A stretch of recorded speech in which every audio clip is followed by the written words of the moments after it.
Kharif season వరి నాట్లు ఊపందుకున్నాయి. కొందరు రైతులు యథ పద్ధతిలో సాగు చేస్తుంటే మరికొందరు సాంప్రదాయ పద్ధతిలో నాట్లు వేస్తున్నారు. అయితే శ్రీకాకుళం జిల్లాలో ప్రకృతి వ్యవసాయం అధికారులు రైతుల చేత లైన్ సోయింగ్ విధానంలో వరి సాగు చేయిస్తున్నారు.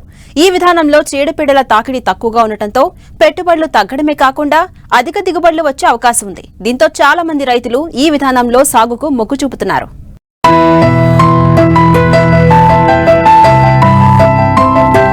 మన దేశంలో అధిక విస్తీర్ణంలో సాగయ్యే పంట వరి. ఈ పంటను సాగు చేయడానికి మాత్రం అధిక మొత్తంలో నీరు, పోషకాలు అవసరం. అయితే సాధారణంగా ఖరీఫ్ వరికి చీడపీడల సమస్య అధికంగా ఉంటుంది. వీటిని అరికట్టేందుకు అధిక మొత్తంలో ఖర్చు చేయాల్సి ఉంటుంది.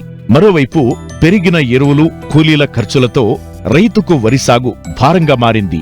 దీనికి తోడు ప్రకృతి వైపరీత్యాల కారణంగా ప్రతి ఏటా వరి పంటలో నష్టాలను చవిచూడాల్సి వస్తోంది. ఈ సమస్యల నుండి గట్టెక్కేందుకు శ్రీకాకుళం జిల్లాలో ప్రకృతి విధానంలో తూర్పు పడమరలో లైన్ సోయింగ్ వరి సాగును ప్రోత్సహిస్తున్నారు అధికారులు. ముఖ్యంగా భూసారం పెంచేందుకు ప్రీ మాన్సూన్ డ్రై సోయింగ్ పద్ధతిలో పచ్చిరొట్ట ఎరువులుగా పలు రకాల నవధాన్యాలను రైతుల చేత సాగు చేయిస్తున్నారు. అంతేకాదు సంప్రదాయ పద్ధతిలో కాకుండా క్రమ పద్ధతిలో అంటే తాడు కట్టి లైన్ సోయింగ్ చేయిస్తున్నారు. నిమ్మతొర్లాడి గ్రామంలో ఈ సంవత్సరం 180 ఎకరాల వరకు వరి వరుస క్రమంలో ఓడ్చడం అన్నది జరిగింది.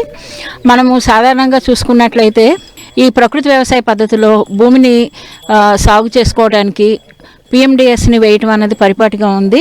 ఈ గ్రామంలో 18 రకాల విత్తనాలతో పిఎండిఎస్ 150 మంది రైతులతో వేయించడం జరిగింది.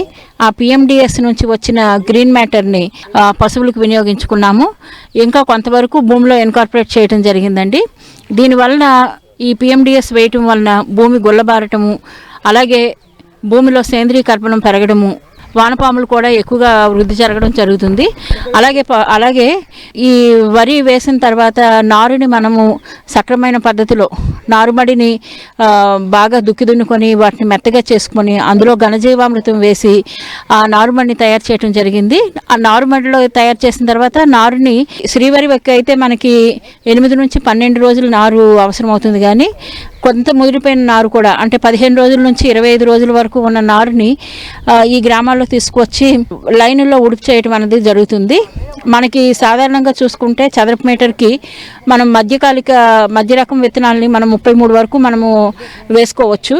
అలాగే ఇలాగ లైన్లో కానీ మనం ఉడుచుకున్నట్లయితే మొక్కకి మధ్యలో దూరము సక్రమంగా ఉండి గాలి వెలుతురు కింద వరకు సక్రమంగా వెళ్ళి దానివల్ల తెగుళ్ళు అలాగే చీడపీడల ఉధృతి చాలా వరకు తక్కువగా ఉంటుంది. అలాగే పిలకలు ఎక్కువగా వచ్చి పెద్ద దుబ్బు రావడానికి అవకాశంగా ఉంటుంది. వెన్ను సైజు దీని ప్రకారం వెన్ను ఎంత పొడవు వచ్చింది, అలాగే ఒక వెన్నులో ఎన్ని గింజలు వచ్చాయి దాని ప్రకారం మనం దిగుబడిని కూడా క్యాలిక్యులేట్ చేసుకోవచ్చు. ఈ రకంగా మనము వేసుకున్నట్లయితే మొదటి నుంచి పూర్తి ఈ ప్రకృతి వ్యవసాయ పద్ధతులు పాటించి ఎరువుల్ని, పురుగు మందుల్ని పూర్తిగా వాడకుండా ఈ జీవామృతాలు, ఘనజీవామృతము, ద్రవజీవామృతము, అలాగే వివిధ రకాలైన కషాయాలని వినియోగించుకొని మనం చేయటం వలన నాణ్యమైన పంట రావడం జరుగుతుంది. అలాగే ఎక్కువ దిగుబడి కూడా రావడం జరుగుతుంది. ఖర్చు చాలా వరకు తగ్గుతుంది. మన దగ్గర ప్రకృతి వ్యవసాయంలో పనిచేస్తున్న క్యాడర్ అయితే అందరూ కంపల్సరీగా వరుస క్రమంలోని విత్తనం అన్నది పాటించేటట్టుగా చూసాము. ఇందులో మనం చూసుకున్నట్టయితే తక్కువ నారు సరిపోతుంది. అలాగే ఈ ఉడిచే పద్ధతి వల్ల మనకి పిలక దుబ్బు కట్టడం ఎక్కువగా ఉంటుంది. అలాగే ఎక్కువ దిగుబడి వస్తుంది. చీడపీడలు రావు కనుక ఈ పద్ధతిని ఎక్కువ మంది రైతులు పాటించవలసిందిగా కోరుతున్నాం. 2 సెంటీమీటర్ల నుంచి 3 సెంటీమీటర్ల వరకు నీరు ఉండి ఈ ఊడ్పు జరగటం వలన మనకి పిఎండిఎస్ వేసి పిఎండిఎస్ని కూడా ఇందులో కలిగి ఉండటం వలన దాదాపుగా కలుపు తక్కువగానే ఉంటుంది. అడపదడప కలుపు వచ్చినా కూడా మాన్యువల్గా మనుషులను పెట్టి తీయించడం అన్నదే చేస్తున్నాము. ప్రకృతి వ్యవసాయంలో కలుపు మందులకి వెళ్ళటం అన్నది పూర్తిగా నిషిద్ధం అండి. కలుపు మందులకైతే వెళ్ళడం లేదు. మనుషులను పెట్టి కలుపు తీయించడమే చేస్తున్నాము. లైన్ సోయింగ్ పద్ధతిలో వరి సాగు సత్ఫలితాలు ఇస్తుండటంతో ఆముదాలవలస మండలం నిమ్మతొర్లాడ గ్రామ రైతులు పెద్ద ఎత్తున ఈ విధానంలో సాగు మొదలుపెట్టారు. ఎటువంటి క్రిమి సంహారక మందులు వాడకుండా ఆర్గానిక్ పద్ధతిలో లైన్ సోయింగ్ విధానం ద్వారా వరి నాట్లు వేస్తున్నారు. ఈ విధానం వల్ల చీడపీడలు ఉండవని, అత్యధికంగా దిగుబడితో పాటు పంట పెట్టుబడి ఖర్చు తగ్గుతోందంటున్నారు రైతులు. మాకు 1 ఎకరా విస్తీర్ణంలో పొలం ఉంది. ఈ ఎకరా విస్తీర్ణం కూడా మేము ఎప్పుడు కూడా మా పూర్వీకులు చేసినట్టు రసాయన వ్యవసాయం సాగు చేసేవాళ్ళం. అయితే మా గ్రామంలోకి 2017లో ప్రకృతి వ్యవసాయ సిబ్బంది రావడం జరిగింది. వాటి గురించి మాకు వివరిస్తూ ప్రకృతి వ్యవసాయం అంటే ఏంటి, వీటి వల్ల ఉపయోగాలు, అదేవిధంగా ఇవి ఎలా చేయాలి అన్నీ కూడా మాకు చెప్పడం జరిగింది. అప్పటి నుంచి కూడా మా ఎకరా విస్తీర్ణంలో కూడా ప్రకృతి వ్యవసాయాన్ని మొదలుపెట్టాము.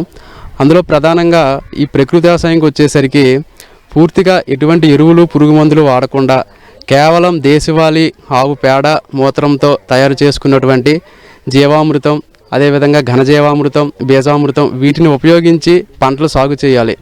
ఇందులో భాగంగా మేము ప్రధానంగా మొదట 2018 నుంచి మొదలుపెట్టిన తర్వాత వ్యవసాయంలో క్రమంగా భూసారం పెరుగుతూ పంటలకు ఏదైతే ఉందో పంటలకు చీడపీడల యొక్క ఉధృతి అనేది తగ్గింది.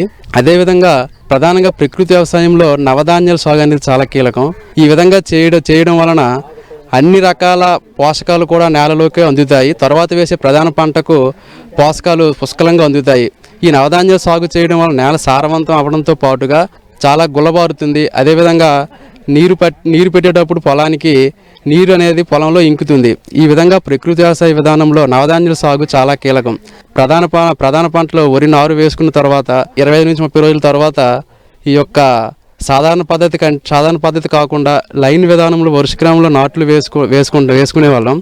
ఈ విధంగా వరుస క్రమంలో నాట్లు వేసుకోవడం వలన పంటకు గాలి వెలుతురు బాగా తగిలి ఏదైతే పురుగులు తెగులు ఉధృతి ఉందో ఏవి కూడా రాకుండా నారు అనేది ఏపుగా పెరుగుతుంది. అదేవిధంగా దిగుబడికి వచ్చేసరికి సాధారణ పద్ధతికి వచ్చేసరికి 20 నుంచి 25 బస్తాలు వస్తే ఈ లైన్ షోయింగ్ విధానంలో 32 నుంచి 35 బస్తాల వరకు దిగుబడి రావడం మాకు జరిగింది. ఈ విధంగా పూర్తిగా ఎటువంటి ఎరువులు పురుగు మందులు ఉపయోగించకుండా కేవలం జీవామృతం ద్వారా ఈ వరి సాగు ఏదైతే ఉందో చాలా సులువుగా సాగు చేయడం జరుగుతుంది. అదే మాతో పాటుగా మా గ్రామంలో ఈ సంవత్సరం వచ్చేసరికి 150 నుంచి 180 ఎకరాల విస్తీర్ణం వరకు ఈ లైన్ సోయింగ్ పద్ధతిలో వరి సాగు చేయడం జరుగుతుంది.